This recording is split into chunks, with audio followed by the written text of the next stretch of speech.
Pero kay bao ba ka, Jason? Ang lungsod sa Konsolasyon may pinakadato nga lungsod sa tibuok probinsya sa Sugbo. Pero kami ra gyud lungsod nga way plaza. Wala pa gyud may sports complex. Kami ra man kay siguro lungsod nga way pension house. The Not So Late Show with Jason Monteclar. Naunsa naman taon ning Konsolasyon. Mura man siyag nabiyaan sa panahon na taliwadaan mo sa duha ka mga progresibo nga lugar, ang Mandaue o ang Liloan. Pero ang Konsolasyon, backward lang gyapon kaayo hangtod karon. Ang akong nakita nga problema gyud sa among lungsod sa Konsolasyon, murag way mayor. Okay. Kita gyud kay sa mga katawhan nga problema o mga dako kayo nga yangungo sa mga katawhan. Kanang ato ang traffic. Yes. Nga wala gyud siya matarong paghapsay. Dunay traffic ang Talisay. Dunay traffic ang Cebu City, pero inig-ingon gyud traffic sa Konsolasyon, manimbawot akong balibo. Ang atong traffic wala gyud matarong pag-manage. Okay. Ang ubang mga lungsod na may traffic, no, di ba? Sa Mandaue, Yes. sa Minglanilla. Pero manageable man.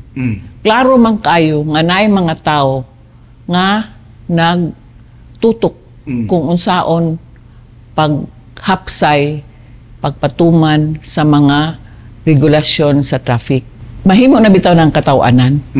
Kay moingon man ang mga manglabay nga mga riding public nga ang amo ko nung traffic enforcer manago. Manago. Oh, manago. Mura ding mga sigbin, manago. Oo, magpahipi ko no.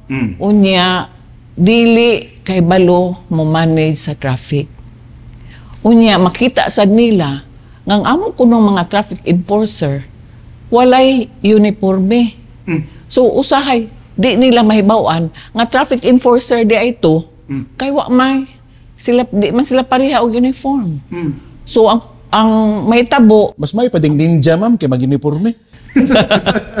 so ang may tabo, wa sila kaila kung traffic enforcer ba to.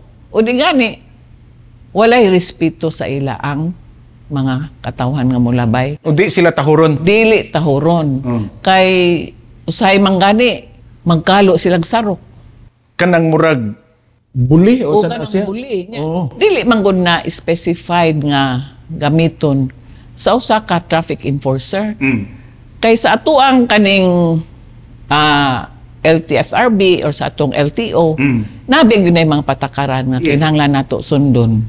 So usag yun na sa problema sa lungsod sa Konsolasyon, ang atong mga traffic enforcer, wala in town sila tarunga og train sa ilang mga tagsa-tagsa ka responsibilidad. Is there any possibility nga makapangabli og laing karsada or mga kanang gitawag nila alternate routes nga mahimong kapaagian sa mga sakyanan or viable ba na diri sa imuhang lungsod? Actually, naa naman tayo alternate route. Okay. Kaning Tayud National Highway. Anhiman ang uban mo agi. Kay imagine na lang kung wala pa ang Tayud National Highway, purti nagyong gabiha ang traffic sa ato ang dito sa main sa atong poblasyon. So naaman na din, pero kuwang lang gihapon. Unya sa kay balo manggupukuan kay sa kapitan ko atong miaging tuig, ang DPWH nagsugod na sila pag himo og public hearing kay na sila himuon nga Skyway gikan diri sa ato ang Kansaga Bay Bridge unya mo landing ngadto sa Liloan. Okay. So mao na gibuhat ron sa ato ang national government nga mga infrastructure to ease the traffic in Konsolasyon. Pero ang naka-unique magod sa traffic sa Konsolasyon kini ay dili ka pwede mo left turn, di ka pwede mo right turn kinahanglan so nimo sa Konsolasyon ang imuhang target lakos na gikan dito sa Kinatumyan paingon sa boundary sa Liloan. Hassle kaayo. Ang gibutang pagyud nga barrier diya sa karsada usahay kaang ug dili kaang PC. Usahay nasa mga steel barrier pero di gyud ingon ba nga presentable. Nakakita gyud ko ana nga problema. Kay bisan ako nga ordinaryo lang ko nga konsolasyonanon, maulaw ko. So kana siya, ti mailhan gyud na nga ang atuang gobyerno o ang nagduma sa atong gobyerno, wa gyud nagpakabana. Unsa man ginakaaghat nimo nga muhagit ka ni nini? Ligon bes nini hakid nakaugat ra ba gina diri sa konsolasyon? Usa sa nakahagit gyud nako, no? Usa na ang gihatag nga pagsalig kanako sa United Opposition sa tibuok lungsod sa Konsolasyon. Kay nagka-unite man gud ang tanang opposition nga kinahanglan mag-usa na gyud mi. Aron nga ang amo ang kusog usa ra gyud unya naa mi fighting chance nga malupig gyud namo ang kasamtangan karon nga administrasyon. So usa gyud na sa nakapa-inspire sad nako kay ituo sila sa ako ang kakayahan, no? Ug unya nakita sa gyud nako sa akong lakaw-lakaw nga daghan na yung mga katawhan nga moingon nga gusto na silang bag-o. Kay napulan na gyud sila sa walay pagpakabana nga pagdumala. Dugay na kay ng mga aligado diri, ma'am, no? Mga gamay ra tingaling 20 ka tuig anak nila. Kung atong subayon ang pagsugod yun sa serbisyo ni Nene Aligado, sobra sa 18 katuig kay nahimo man sana siyang konsihal.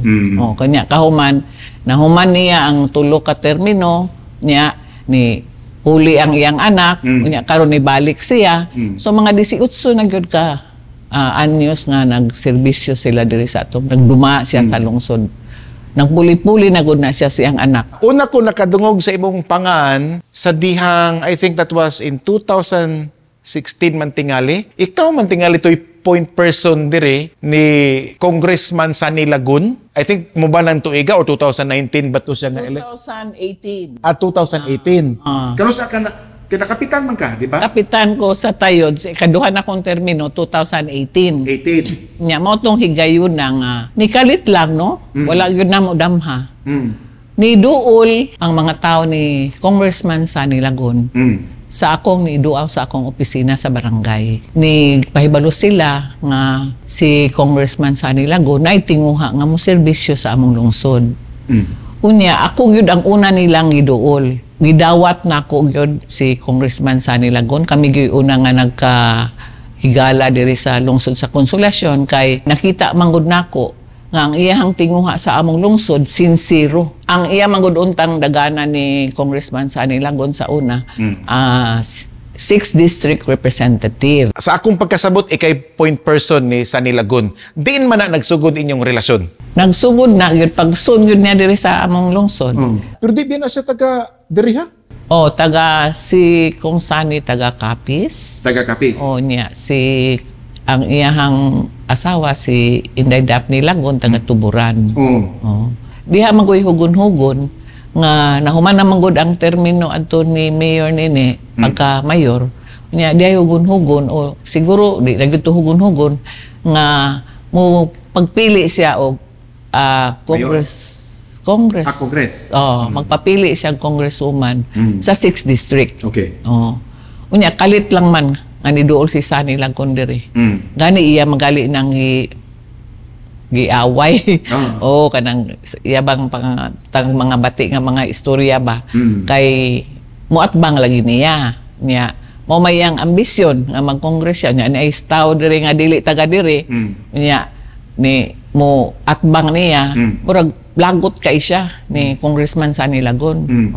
Pero karon nagkuyog na sila. Ambot mo. Unsa na rin hitabo. Nasiguro milagro. Nasiguro milagro no? Kay sa akong pagkasabot sa inyong politika dire, kuan kay ba complex kayo?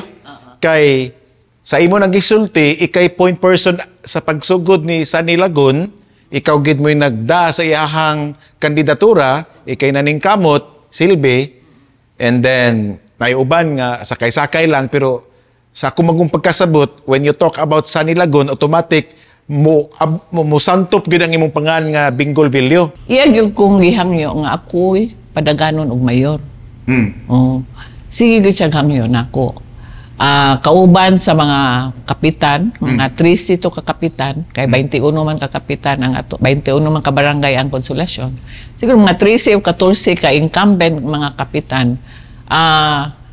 ni hangyo gid sila nako nga ako'y paatbangon ni Mayor Nene. Apil na tungod ni Kong Sani kay si Kong Sani may nipili nako. Nganong wa man to na dayon? Pag kakita yun ni Kong Sani Lagon, nga nana ko yung grupo nga gipundok, nga ako ang slate, iya yung kong personally gianhi sa balay. Nya iya kong gihangyo, iya manggaling giuban pod si Mayor Nene diri o si kaning Mayor Joy Joy, gidaan na diri sa balay, kay gihangyo ko ni Kong Sani nga dili lang paatbangan si Mayor Nene atong maabot nga pinili ay. Unya, ako sad tungod sa dako na kong respeto ni Kong Sani, nituo ko sa iyahang maayo nga panghuna-huna o sa iyaha barong panglantaw sa among lungsod, kay ningon man siya nga kanang hangyo lang ko kap, ayaw lang pag-atbang aron nga ang lungsod sa Konsolasyon magkahiusa na. Wala na kuno yung mga oposisyon. It could be nga si Nene mo ni hangyo nga di lang siya paatbangan. Gaduda ko. Nga usag yun na sa iyang hangyo ni Kong Sani kay nakahibaw naman gid siya nga naana ko yung grupo nga gi-form atong panahon na. So kini din pagkadagana ni mo ron nga mayor diri sa Konsolasyon, long overdue na ni. Karon lang gid ni siya nga na materialize kay wa na ni pugong nimo si Sani. Sa pagkakaron, pagdesisyon gyud nako nga mo papili ko mudagan kong mayor, nananghid yung ko ni Kong Sani Lagon. Okay. Kay kung dili pud siya muuyon, di ko mo padayon. Okay. Pero ang iyagong sulti nako nga maikog na kuno siya, nga mohangyo nako pag-usab. Kay nahangyo naman kani adto. Kay nahangyo naman ko niya. Nya ingon sad siya nga sige lang kap kanang padayon kung para nimo mo'y kaayuhan sa lungsod sa Konsolasyon. Dugay na ko wakadungog ba nga dunay klaro gyud nga muhagit ni Nene Aligado or sa lideratos mga aligado kay so far sa mga previous election wa kay ko'y nakita nga seryosong muatbang ni Nene. Murag ikaw pa'y una na kong nahibawan. Sakto yun ka kay ngano. At itong miagi pag yung eleksyon, dili karon mo itong milabay, ni daga na siya ang inahan og anak, why kontra. Why kontra? Why kontra. Sa ang nagpuli sila adto, ang anak mo nidagan og mayor, siya mo nidagag vice mayor. Pero they ran unopposed. Unya pagka niaging eleksyon, naay ni atbang nila, pero wala ilhi. Walay track record sa public service. So, newbie? Mga newbies good sila. Pero ubay-ubay ba ang nakuha nila mga botos? Ang inahan og anak, Nene Aligado o si Joy Joy Aligado, karon magyabi na sad sila. Unsa may imong opinion, ana? Kana nga set up ba nga nagbanos-banos na lang ang pamilya? Karon ang inahan na say magmayor na ang magbisi ang iya na sang anak. Ako, di gyud ko kauyon ana nga setup. Kay daghan gyud kaayog mga konsolasyonanon, anang among mga dili lang gani among mga supporter nga nagsige og hangyo nako nga padaganon ang akong anak nga si Nicole Bilio Escobedo og vice mayor nako. Unya dili man gyud na namo batasan no nga hapon na lang tanan. So bisan pag kay balumi nga ang akong anak dako og chance kay maayo man na siya sa iyang pagpanerbisyo sa isip SK Federation President. Nahimo sa siyang number 1 councilor sa lungsod sa Konsolasyon. So daghan yung kaayo o ganahan nga siya'y mudagan nga vice mayor nako. Pero wala yun na ni-desisyon ang pamilya nga padaganon siya. Niingon yun ang pamilya nga dili ta mo sundog anang uban din nga magpuli-puli na lang ang tibuok pamilya. Ang amahan, ang anak, ang inahan, ang anak, ang asawa ug bana. Kay di maguna maayo sa panggobyerno. Di ba nga itong gobyerno na may tulo ka branches? Yes. Executive, legislative, o judiciary. Okay. So kung ang maglingkod nga mayor, inahan, maglingkod sa vice mayor, ang anak, niya, kanira bang anak mo, ang legislative. So kinsa may head sa legislative? Ang vice mayor. So wala na check and balance. No? Wala na monitor or mobadlong sa mga butang nato di ta kay balo na amang yun ng mga temptasyon sa korupsyon. So wala na mo badlong anak kay usara man sila ka pamilya. Angay magbantay si Nene kay si Bingol Bilyo ang akong naibawan murag muni tag-iya sa Tinong's Bake Shop. Usas mga karaan kayong pinakadako nga bake shop diri sa Subo. Dili siguro Jason oy kay kaning lahi man ang negosyo. Lahi ang negosyo. Lahi man sa ning panggobyerno.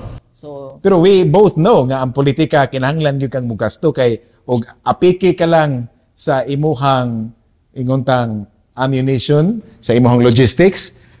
Remember, si Nene has been around for quite some time. No, dili na basta-basta nga lumpagon sa politika. mura ko si Kuan.